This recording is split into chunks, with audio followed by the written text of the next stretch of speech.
Thank you guys, everybody, for joining us. We are so excited to have you guys. We are joined here today. My name is Stevie. I'm joining with Aura Salon Wear, but we also are excited today to have Sid as well as David from the Destroy the Hairdresser community, a few of the fearless leaders within that network join us as we kind of discuss a few of the hot topics that we have in common between the Destroy the Hairdresser community and Aura that just keep coming up over and over again within the industry. So thank you all for joining us. Thank you, Sid and David, for hosting with me. I'm so excited to have you Absolutely. guys. Yeah. Hi, thanks for having us. Yeah, absolutely. Few little housekeeping pieces. So basically what we're going to do is we're going to cover three hot topics. We're going to cover hourly pricing, we're going to cover going deskless, and then we're going to also cover the station sharing method. We're going to break each of those segments down into a 15-minute overview where Sid and David will share a little bit about their thoughts and inputs, best practices on those topics, and then we will open it up to everybody for questions. So be sure to drop your questions in the chat box. That way we can dig into those with the crew here at the end of each segment. So without further ado, I want to go ahead and just dive right in.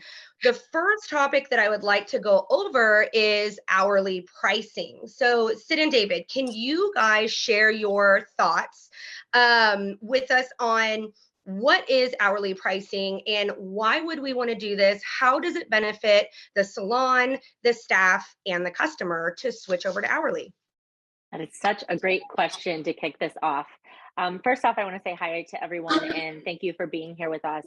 I know a couple people aren't on mute and it can be very distracting. So make sure your chats are on mute because I want everyone to be able to hear everyone that's speaking. My name is Sid Charisse. I am one of the co-founders of Destroy the Hairdresser and David Bosher is the other one.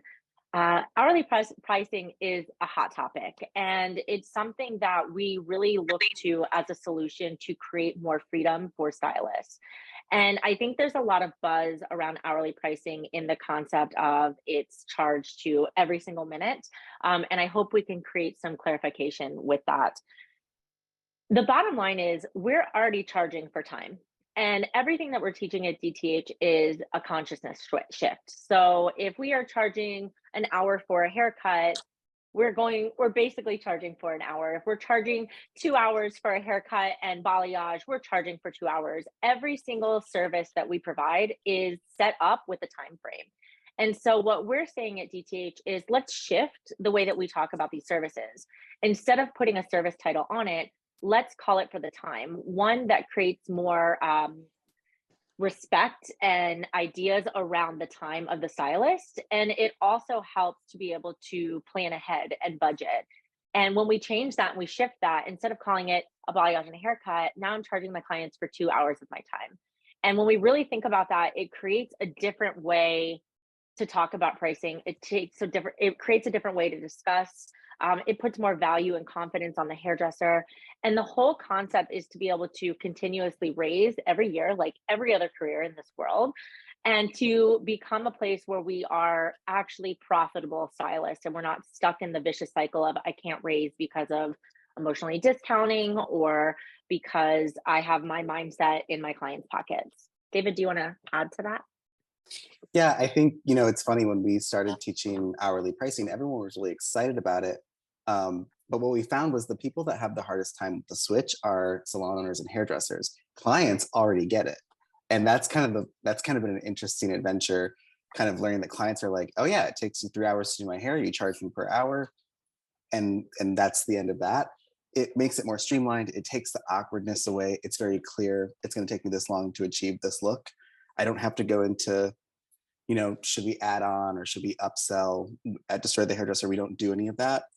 We make sure everything is a flat hourly rate. And that rate is decided upon between either the salon owner and the staff member, or if you're independent, working with a coach or someone to help you identify what that number is. And one of the things I've been hearing a lot lately in, I would say, objection to hourly pricing is that you cap out at a certain point. And I want to clarify that you don't cap. Hourly pricing doesn't necessarily lead to a capping out. What it will lead to is removing you from the roller coaster that is the hairdressing industry of, I'm busy today and I made tons of money and I got tons of tips, and then next week there's nothing, and now I got to get on social media and I got to post hair. Like, it gets us off that ride. And the goal of hourly pricing in the big picture is to get everyone to a place where it's not so up and down, and that you can increase your rate every year. We actually suggest increasing your rate possibly every 6 months, depending on how fast and quickly you're growing. If the retention is there. Yeah. So the one thing too for salon owners, it takes away all the sliding scales. We don't coach to sliding scales. We coach to one percentage across the board, whether you've been there for one day or you've been there for 20 years. And then you give that freedom to the stylist to decide what that hourly rate is going to be. And that's how a stylist would end up giving themselves increases or raises. It was be more self-directed as opposed to, I want more commission, which if you're a salon owner, you're going to get that question, and the answer is no, because it's not possible to run a sustainable salon giving more and more commission. But to give them freedom of elevating their hourly rate, even if you're a la carte, just giving that freedom is really important. But hourly takes away all of the ups and downs, the nonsense, the add-ons, the upsell, all that hustling that we do. When hourly pricing is applied, and we've been doing this for the last 7 years with salons, the salon owners and hairdressers come to us and say, I work slower, I make more, and I have more time. And that, to me, besides making more money, which is always the goal, having more time, which is not a thing that we focus on. We focus on just burning ourselves out every year. Having more time, I think, is even more of a wealthier perspective than just always having more money. But hourly pricing, when done right, and when working with a coach to make sure it fits into how you do business, always leads to less burnout, more money, and less extreme working. Yeah, I absolutely love that. All of that, it has such value to think of it from a little bit of a different perspective. And I really resonated a lot with what you had said as well, Sydney. Sid, excuse me, having come from behind the chair myself, I've been that stylist that didn't have that confidence to truly discuss pricing with my clients. I've been the person that walks them to the front desk and hands the ticket to the front desk, and then you're like, off to the back room. And bye. then wait, it gets better, because then as a stylist, you run up to make sure the front desk did it properly, and then you get mad at the front desk if they didn't do it properly. And Guilty. then everyone's we all do it. We've all done it. Yeah. Yeah, absolutely. So I love that it helps support having that open conversation. And it really then that kind of, for me, thinking about it from a different perspective, it makes sense why the client would have gravitated towards that pricing, because there's not that surprise sticker shock that's being delivered by this, front desk employee that we, somewhat threw to the wolves. And from a budgeting, I think the majority of, us in society live somewhat on a budget. And so being able to, transparently know what you're walking into and or going to be walking out of really helps kind of secure, that this is something that's within my budget. I'm not going to be regretting, the amount of money that I spent in trying to reallocate funds, because sometimes that is, what our customers and or ourselves are doing. So it goes hand in hand with creating, that stability for the stylist to not have to have those ebbs and flows, as well as the customer having that transparency to have consistent finances for everybody involved. So I love that so much. Now, when it comes to making that, that shift, right? So you had mentioned that clients are kind of adopting this openly. You're not hearing a lot of that kind of feedback or objection. What would you say to the owners on the call that maybe want to present this to the staff as an opportunity? How do we go about having that conversation? How do we create, that staff adoption and get that buy-in for the implementation of hourly pricing? This is one of my favorite things to teach too, because I think, and it's almost why sometimes we don't always sell our hourly pricing course, because you can't just take the class and then implement it. You really do need support. And what we do in coaching is actually support the salon owner with the verbiage, the execution, the consciousness, everything around it, because there is always pushback in anything, even if it was a la carte, there's always some sort of pushback when we're talking about money. One of the biggest things that we coach to is really understanding the why behind it. And we have a formula that basically breaks down what the stylist would charge with how much money they want to make, how many weeks in the year they want to work, how many days in the week they want to work, and how many hours in a day. And sometimes we look at those numbers and it could be really extreme and it could be really low, but it gives the stylist and the salon owner what they would need to get to. We also, part of that formula is factoring in back bar costs, expenses, like anything, commissions, so that everyone is really taking home on both sides, salon owners and stylists, what they want to take home after the commissions and fees. What is so awesome is that a stylist might really look at the whole picture and be like, I want to work 2 days a week. I want to work 3 weeks a month. And it sounds so minimal, but that's their goal. And they're like, oh shit, I have to charge $500 an hour, and it seems so big. And not that we're going to push to that in the moment, but it gets them the idea of like, okay, I need to work up to this. Sometimes a lot of people going from a la carte to a time-based pricing system, whether that's package pricing or session or whatever, when you're charging specifically for time, we can get into this kind of pickle of the difference in the services don't match the value of the hourly rate that we've come up with. And so sometimes it would result in a loss. So a lot of times we actually have to coach to, okay, we need to raise our prices and get them on a collective like a straight across as a la carte. So then we can move into a time-based system, because we never want someone to switch to this and then lose money. And so we've had to say, this isn't right for you right now. And so I think as a coach, that's what we rip apart all the pricing, all the commissions, all the systems within the salon, and really look at, okay, this isn't the right time, but we need to get everyone here so then we can eventually go here. Got it. I would say, it's funny. It's really funny what we hear from people when they want to switch to hourly pricing. One thing is, well, what about your costs and your overhead and all this stuff? But what makes me kind of laugh when I ask them back is, did you factor that into your a la carte pricing? And the answer is no. They're usually like, no, I just, this is what people around me. Yeah, around me. Yeah, I was going to say, like, usually compare their prices around each other. Yeah, and so it's just funny that when you switch to hourly, everyone has these really important, impactful business questions that they never asked before because they assumed a la carte was just the right way. So I think switching them to a new pricing system, it actually gets everyone really thinking about money in a positive way. The other thing that I love about it is that I don't know how everyone else was trained, but I was trained to upsell and add on a toner and add on this and add on a treatment.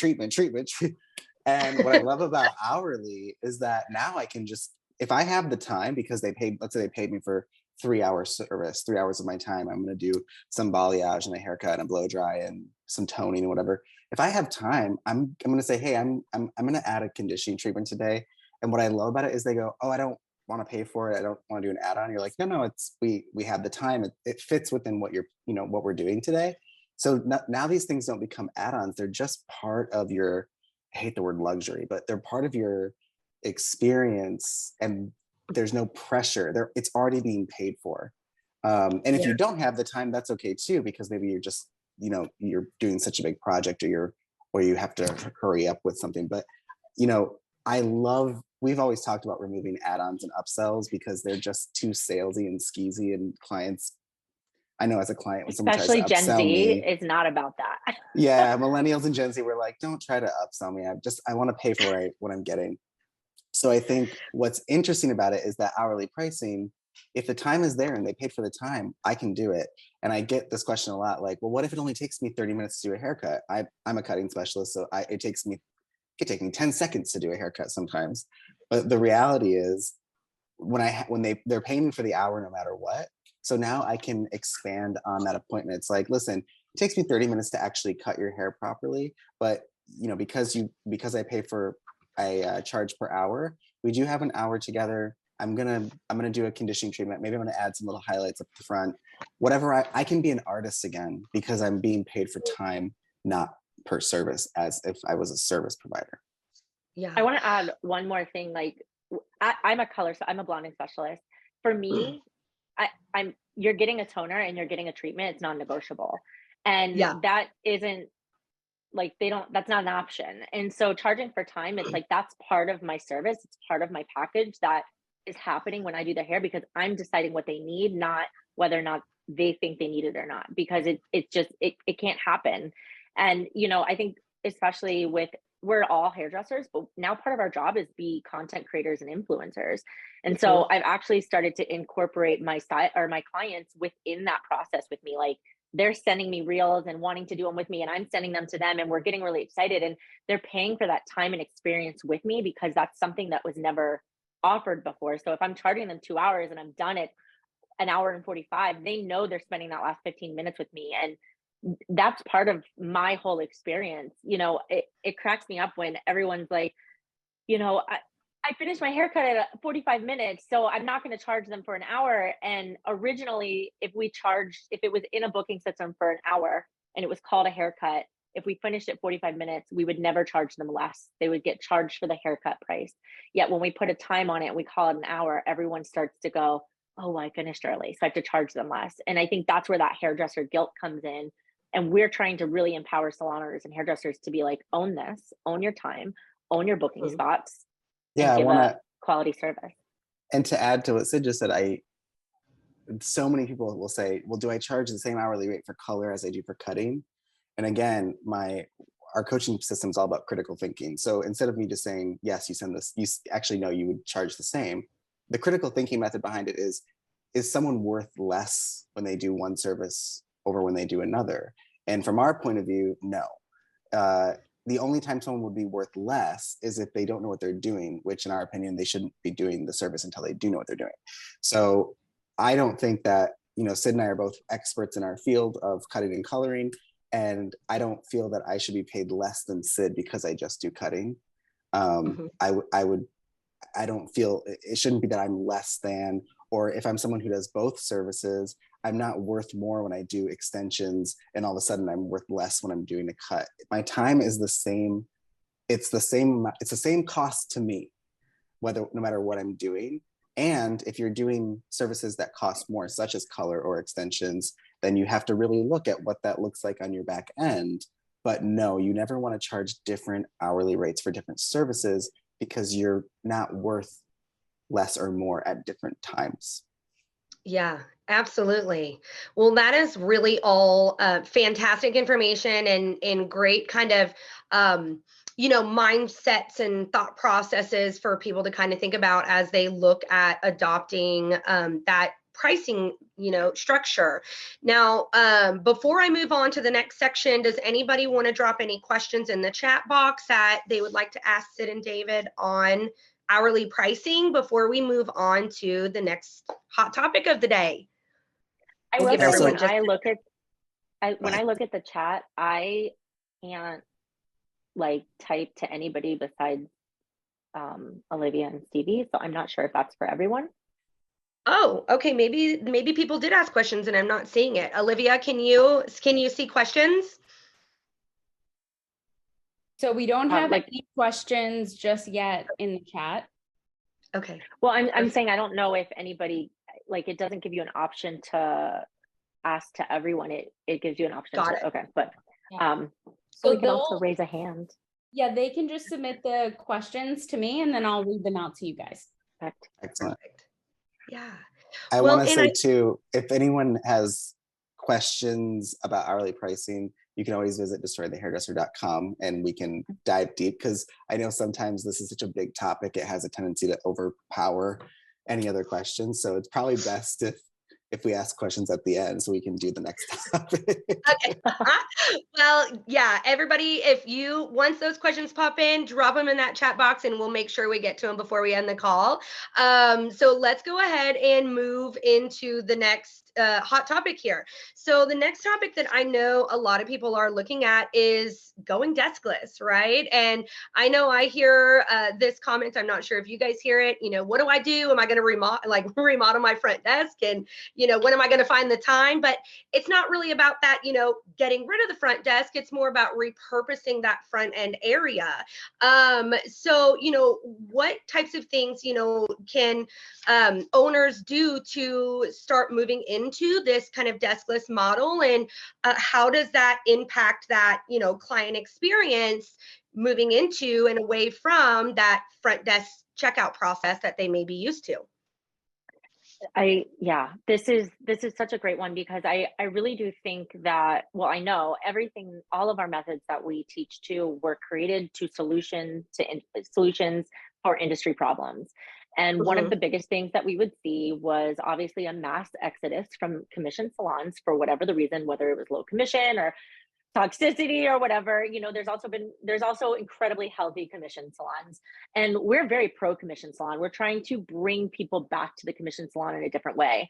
And not everybody wanted to be responsible for themselves and go out on their own, but they saw that as their only option when they had lack of freedom, or they weren't allowed to raise their prices, or there was a lot of, like, I hate saying old school because I really do appreciate Arbitrary. all my elders who have gotten me here today.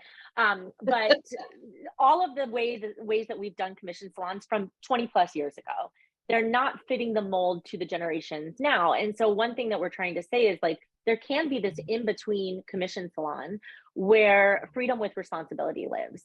You come in, you're a commission stylist, you get to charge for your time, and you have freedom. You can control your books, and you can take off when you want, and you can come in when you want, and you can take vacation and all of the things, right? But you have to be responsible for rescheduling your clients, and you're making sure that everything's done, because the worst thing that you can do is pawn it off. I don't want to come in today, so I'm going to pawn it off to front desk.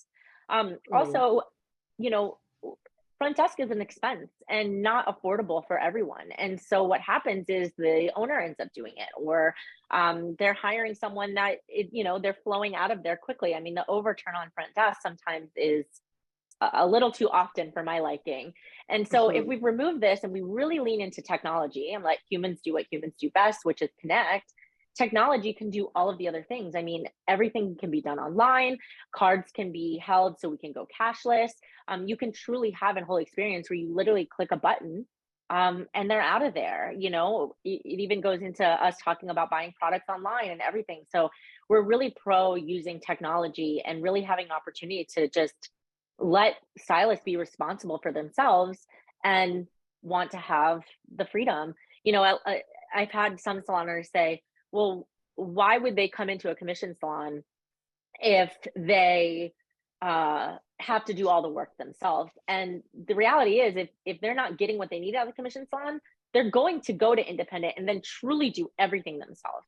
And like I said in the beginning, not everybody wants to be responsible for their own business. I mean, they truly want to be able to just come and show up and work, whether on a full-time scale or a part-time scale. There's hairstylists out there that now, after pandemic, are taking care of people that they weren't before, and maybe can only work one day a week.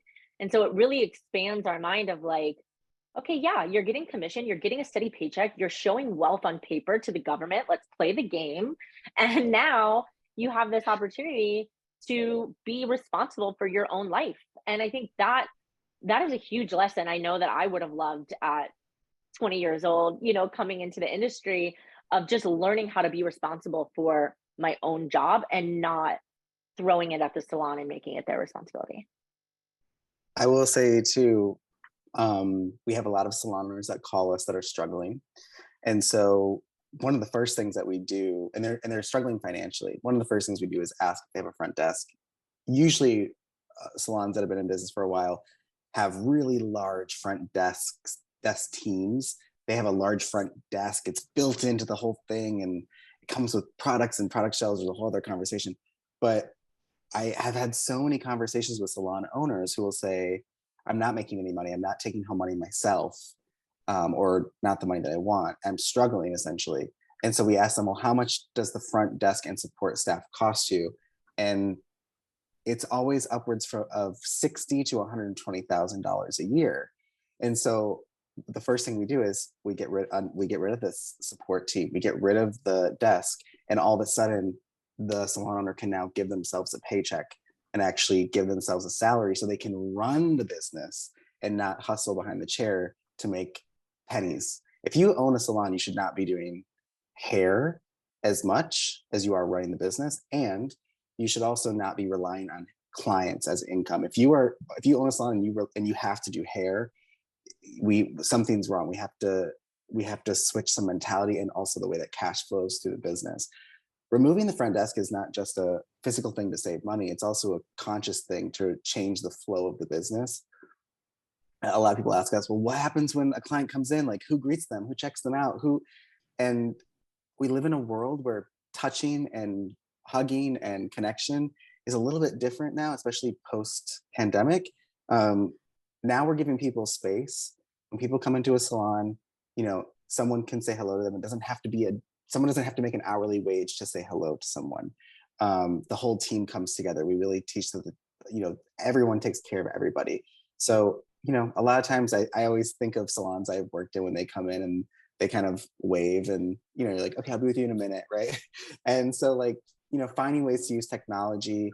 That we have some salons that have a TV screen that says where you can check in on like an iPad, and it says, okay, your hairdresser knows that you're here and they'll be with you shortly, take a seat. It's kind of like certain doctor's offices that you go to, but it's not about removing the experience. It's actually just about streamlining the experience. People nowadays don't really always want to talk to someone.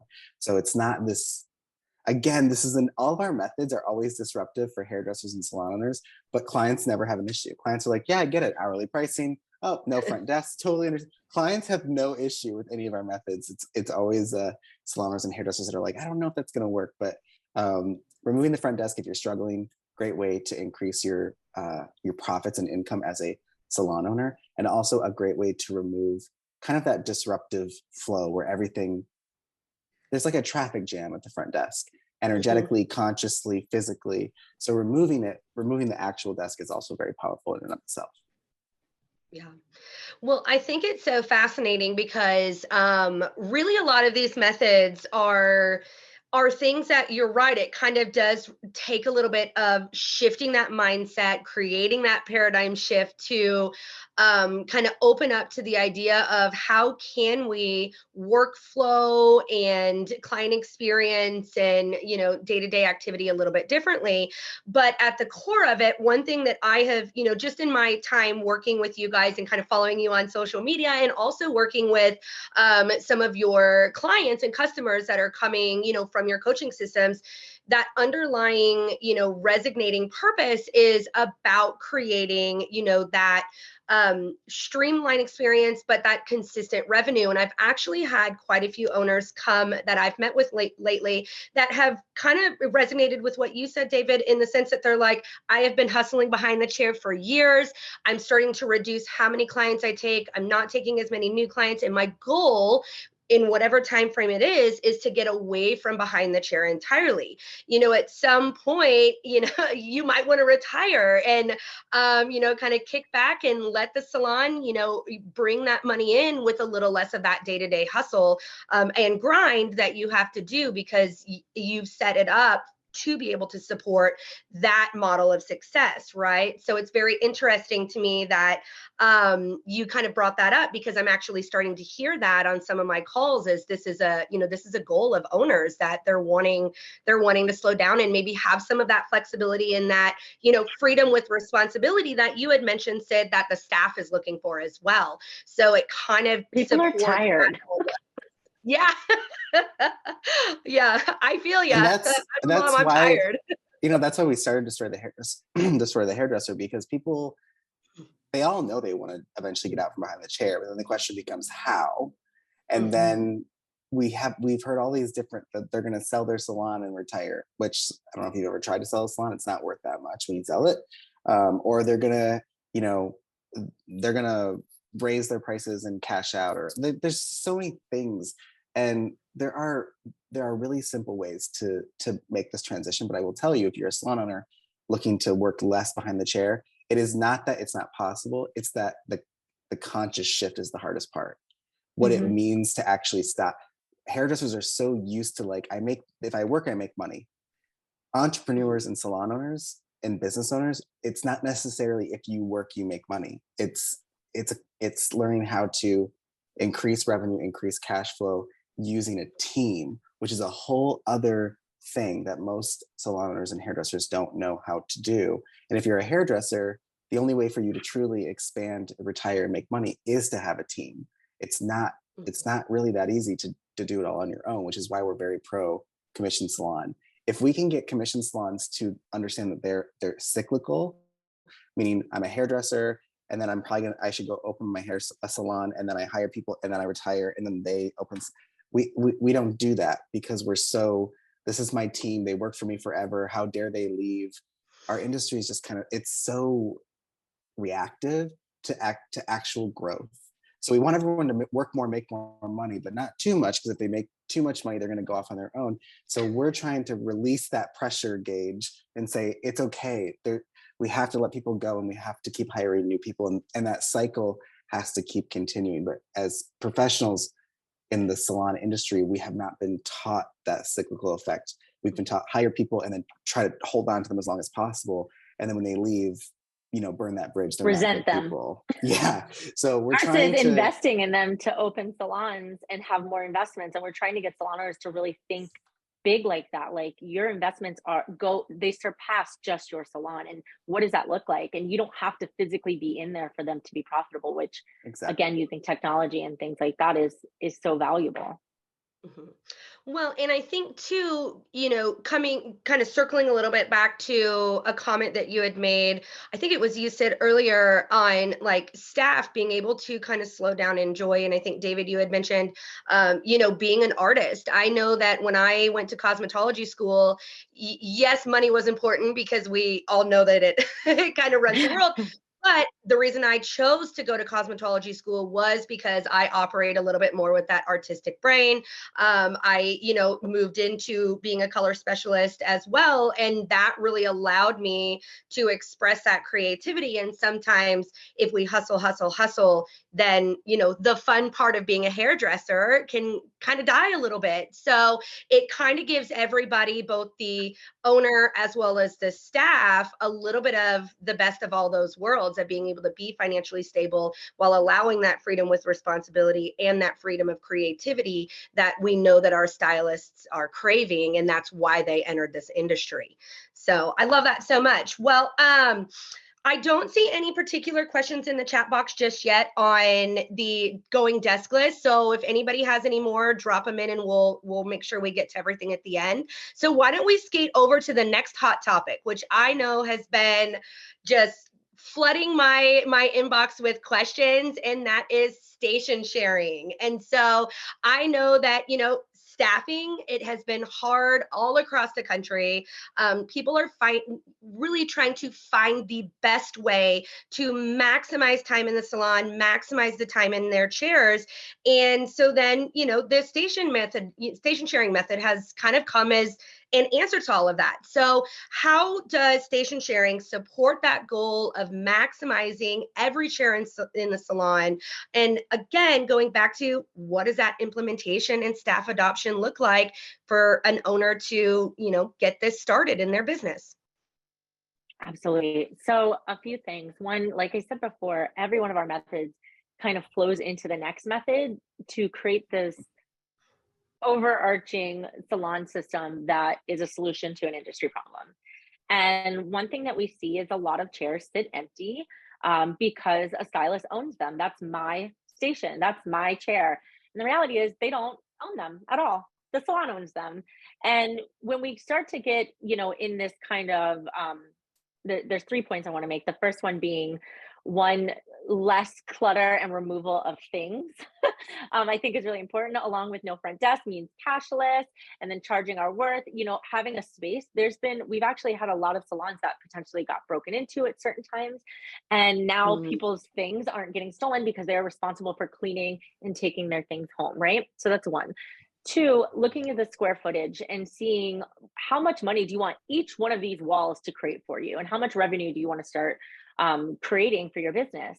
I think when we start to think about it like that, then we get less of, great, you know, my stylist isn't here on Saturday and now I'm not making money for that, versus thinking, okay, I have 5 chairs. Could I potentially have 10 stylists? Is it okay if one stylist works 1 day a month?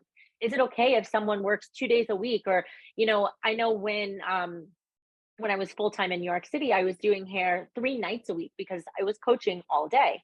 So I would do my clients from 6 to 9 p.m. But not every salon could accommodate me because they close at 7, or because they didn't want me to work 3 nights. So when really looking at the needs of people's lives and what they can offer and how they can be beneficial, why would we turn that down? And I really look at, you know, I challenge all my salon owners to look at all their chairs and look at the times that they're open, right? Could we be open earlier and longer? Could we allow someone to work in different spaces? And if you put it all on a spreadsheet, which is one of the first things I have my salon owners do, looking at all those gaps of where there's missed opportunities and where we could actually hire people to fill those in. Again, that comes back to freedom and communication. If I have a stylist that is like, hey, I'm not going to be working Saturday, I took off. If anybody wants to take my chair, you can have it. I mean, someone's going to jump in on that. And I think that's really important, to create a collaborative of communication and problem solving, and really coming from a place of, the salon owns these chairs and we're using these chairs as our foundation to build our own individual wealth. Well, there's a couple things I want to add too. One, station sharing is something that Sid and I came up with because as 2 hairdressers in New York City, we didn't want to be renters. We didn't want to rent a chair or pay for a salon suite. That was not what we wanted. We wanted to work with hairdressers and be around teams, but we also were like, I also work with celebrities, and we do clients in other states, and we travel. So we don't need a chair all the time. We kind of just need it randomly. And so instead of renting a place, we actually went to different salons, Sid and I, and we're like, listen, I just need to be able to call you and say, hey, is there a chair open today for 2 hours? And then if it is or it isn't, that's not your problem, that's my problem, but I just need the option. And then I'll come work here. I'll give you whatever the commission is that everyone else is getting, because I don't want to carry color around. I don't want to do any of that. And so we had a few relationships going on with these salons where they were commissioned. We weren't necessarily on their team, but we would just drop in, make some money. And then what was kind of interesting is that eventually one space would be where we ended up going more, and then we would kind of build a stronger relationship. So that was the start of the idea. And then we kind of were thinking, you know, like Sid said, so many salon owners are like, how many chairs do you have? Okay, I have 5 chairs.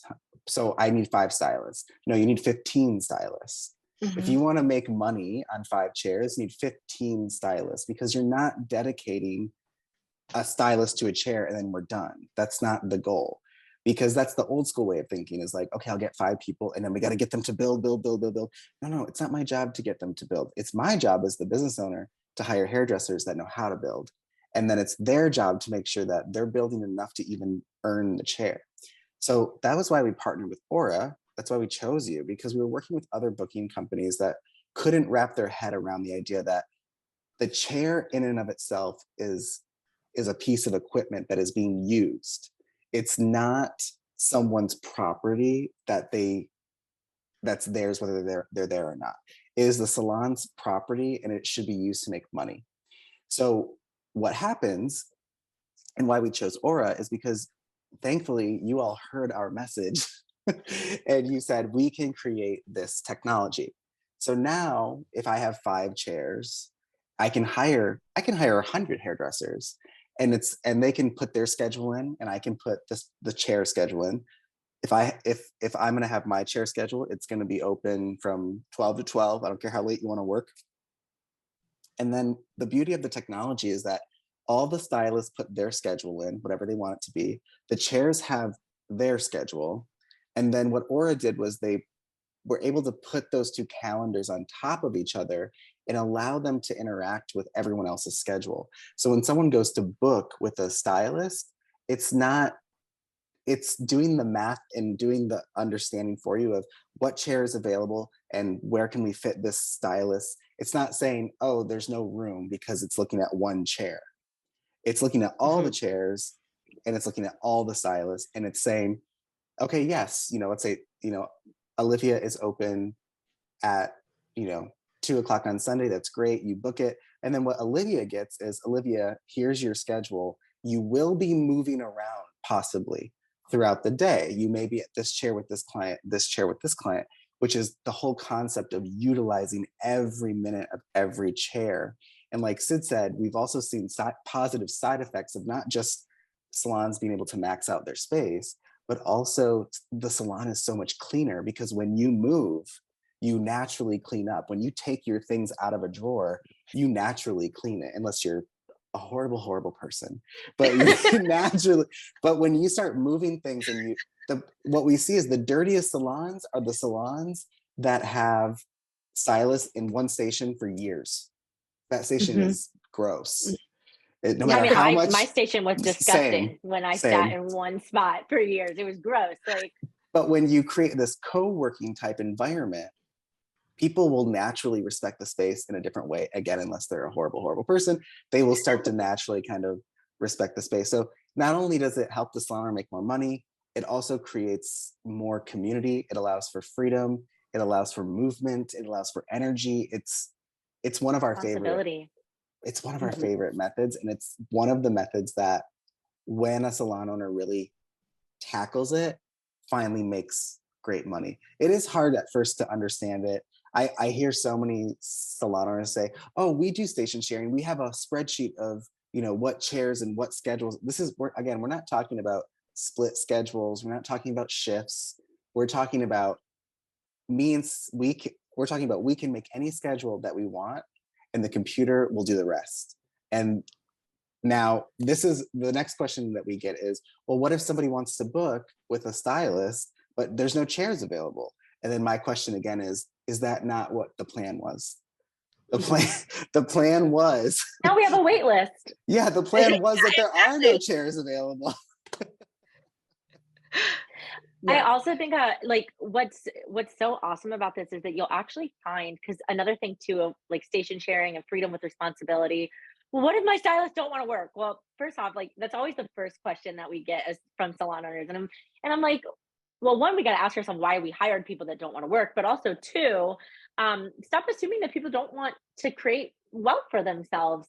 And I think when we think about this, what we start to find is that the stylist that's got it, and they're the busiest, and they have the most retention, and they're working a full-time schedule, usually don't have to move because they're packed in a space, right? The people that have to move are the part-timers that I just want to pop in for one appointment or a couple appointments. They're the ones having to shift.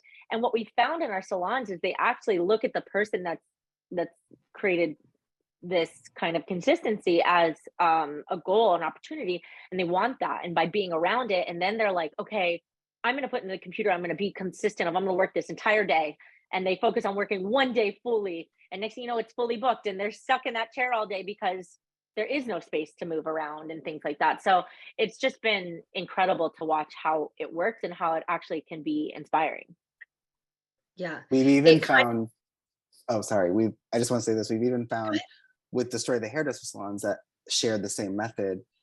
We have some Destroy the Hairdresser salons in LA they have stylists that are like, I want to go work at a DTH salon, over in New York or Florida or in the middle of the country, anywhere. And the station sharing method works because they just put their schedule in, and the computer will just allow them to come work when it's available. And if there's nothing available, then they can't do it. But instead of the salon owner trying to figure everything out all the time with scheduling, this is the solution. I mean, it's the answer. And it's scary because you're letting go, but you're truly letting technology do the work. And technology, I will say 9 times out of 10 does a better job with that type of stuff than we do as humans. Yeah. Well, and what I was going to comment was that it does kind of create a little bit of that competitive consistency among the staff in a positive way, and I was going to relate it to, when when I go to the gym by myself, I work out not nearly as hard as when I go to a class that everybody else is around me, and you kind of pick up your pace a little bit. So it does create a little bit of that friendly, co-working environment that does breed a little bit more of that goal setting as well as achieving those goals, because you've got that person next to you working out with you that you're wanting to kind of keep up with in a positive way. So I love the way that works, and it helps create that positive environment in that co-working space. Yeah. Well, so any other comments or any other hot questions that you guys get on the station sharing? Because I think that pretty well covered a lot of what I'm hearing in the, people coming interested in this. Is there anything that you guys hear more that we can maybe touch on before we move into questions? I would just. Oh, go ahead, Dennis. No, I would just say, if you're interested and you're already working with Aura, just say, hey, Aura, I want to do this station sharing thing I heard of. I don't know how to set it up. Your team does a great job of, I know we've worked a lot with your team, like trying to explain it, and then the technology is just there. It's so simple. So Aura is there for the technology of getting it done, and Destroy the Hairdresser is there for the consciousness and understanding and implementation. So Aura and DTH together, match made in heaven. I love it. I love it. Well, why don't we go ahead then and open it up to questions. If anybody has questions, go ahead and drop them in that chat box about any of the topics. I know that we have one in here already that I'll go ahead and we'll dive into that one while people enter the rest of their questions. So the question that we have here is, who is the ideal salon for hourly pricing, and what type of retention do you guys look at? Do you want me to go first, Sid? Yeah, you go first. Okay. Every salon can do hourly pricing. Every salon is ideal for hourly pricing. That doesn't mean every person is ideal for hourly pricing, but every salon can house this method. And hourly pricing, just like when you have new people, you can price people at a lower hourly rate and they build up to a higher hourly rate, which is the best way to do it, any type of price building. So it's not really that much different than a la carte. It's just a conscious shift of, I charge for time as opposed to per service. And again, really using that mentality of, I'm not worth different amounts for different services. I'm worth the same, but also factoring in what it costs to do different services. And what was the second part of the question? What type of retention do you guys, you had mentioned retention earlier. Yep. So when looking at retention for stylists, we always measure by 6 months. So you can look at a full year, but we always measure, if you've never done a retention report, look at the full year or look at a year. But if you're looking at retention from then on, look every 6 months. And we recommend stylists, when they hit 80% or more, that they increase their hourly rate. That doesn't necessarily mean that's set in stone. But if you're 80 or above, you're on your way to being almost fully booked if you have that much retention. So we need to make sure that your rate is going up so people are dropping off. But also, you may have someone on the team who they price themselves too low, and that could also affect retention. I think we make an assumption that I'm going to have retention if my prices are lower. No, think about myself personally or anyone else. I wouldn't choose the cheapest price to get my hair done. So sometimes too low of a price can also hinder retention. Especially if their value in what they've invested in education annually, how long they've been in the industry, like when their service or their technique, their talent is, up here, but they've priced themselves down here, yeah, who wouldn't want a Louis for, $60, right? So, when you start thinking like that, then all of a sudden they get so booked out. I think it's the salon owner's responsibility as a leader and essentially a coach to really look and pay attention at where these things are happening and be like, you have to raise. I mean, you are valued at a higher rate. And I know this is scary, and this is where you can guide them. Again, that's something that as coaches, we help with the verbiage and implementation of that. But, I see stylists all over Instagram being like, I'm closing my books.